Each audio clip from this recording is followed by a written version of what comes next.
Okay, great opportunity this week against a division opponent, first division game for us. We know this is going to be a great challenge. They're a really, really good football team. We know them well. They know us well. They have outstanding coaches, really offense, defense, special teams. I think they do such a nice job in their scheme. And then it's great players.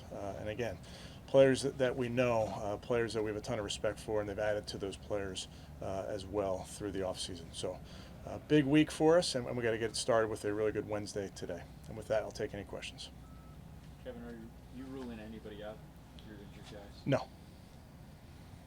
With Jarvis, was it the kind of incident at the end of the game that affected that knee? It was. It was that last play there. It's unrelated to the previous injury. But there's a chance he could practice this week. Yes.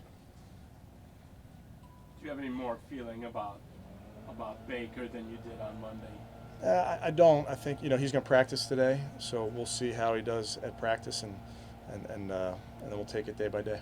What has been the determining factor here as far as Baker and this injury, and what's safe, what's smart, what's the risk, what's the reward here? Yeah, Daryl, I'd tell you with all of our players, with any player dealing with an injury, we really rely on the medical team. We rely on the player to make decisions for each guy, and that's what we'll do in this case. What do you expect Baker to do today in practice? Everything. Like normal? Yeah.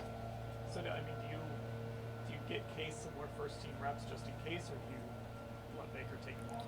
Well, they'll get their normal share that we do with those guys. What is that normal share usually? It's 3 to 1? I don't know the exact number, but as a backup in this league, you are expected to perform without reps, and that's kind of what Case did last week. So it sounds like Baker's going to get the starting reps today. Then is that fair to say?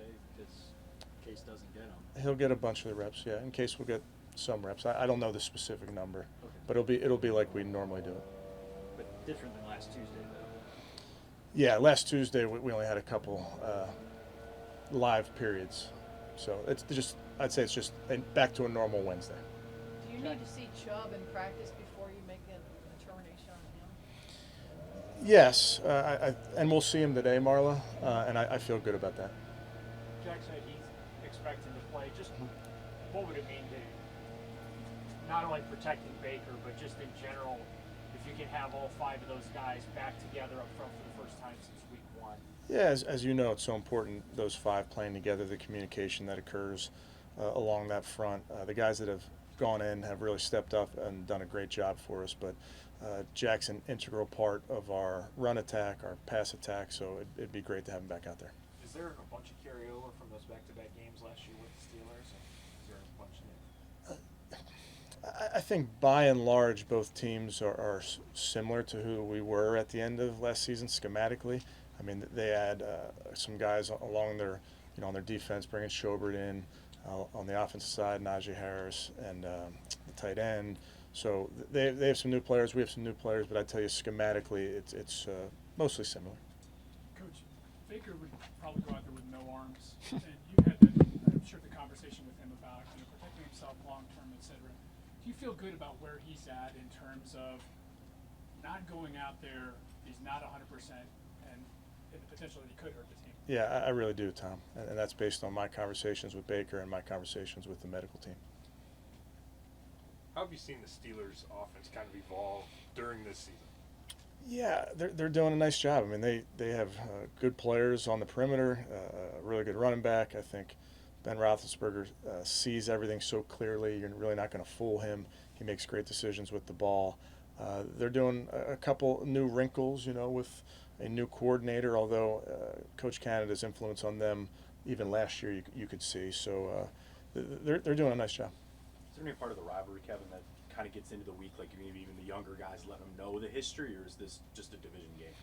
Yeah, these division games are so big, and that's kind of where it is. We understand what's at stake. It's a really good football team. It's an AFC North football team. Is it fair to say that Ernest will be the number 2 guy this week behind Chubb if he's ready to go? Do you think he earned it? I would say so. Yeah, but Dearness no, is. I just, Yeah, he's our number 2.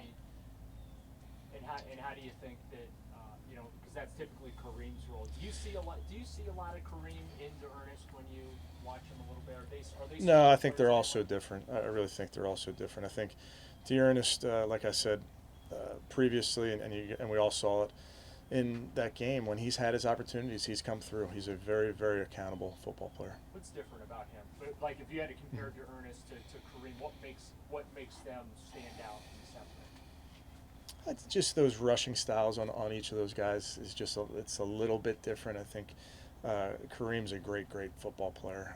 He's a great slashing football player. Can catch it, can run it. Dearness in his own right, is very productive. He runs behind his pads, has great forward lean, but just different styles. Kevin, with all these soft tissue injuries, do you approach a practice differently when it's a little slippery out here as well? Well, I think what I tell you, Tom, with any time we have injuries, we're always looking at what we're doing and what we can do better to try to prevent the ones that you can, and some of them you can't prevent. But in terms of being out here, we might have some weather on Sunday. We got to get some work on the grass, and it may be slippery today. It might be slippery on Sunday. Obviously, TJ makes plays throughout games, but does it feel like in the biggest moments he tends to make plays? We saw it, I think it was at Seattle. He did in Seattle. He's a great football player. I mean, he is great. He has our respect. He has our attention. What is it about him? Size, length, power, twitchiness. Can get to the quarterback. Is disruptive when he gets there. Plays the run well. They're missing two real mainstays up front. Is that more obvious in the running game? They're still pretty stout. I mean, those are two great players, Tony, to your point. But I really think their depth is pretty impressive, and they just the way they attack blocks and how they really get penetration on the offensive line, and I think number 97 is another just great player.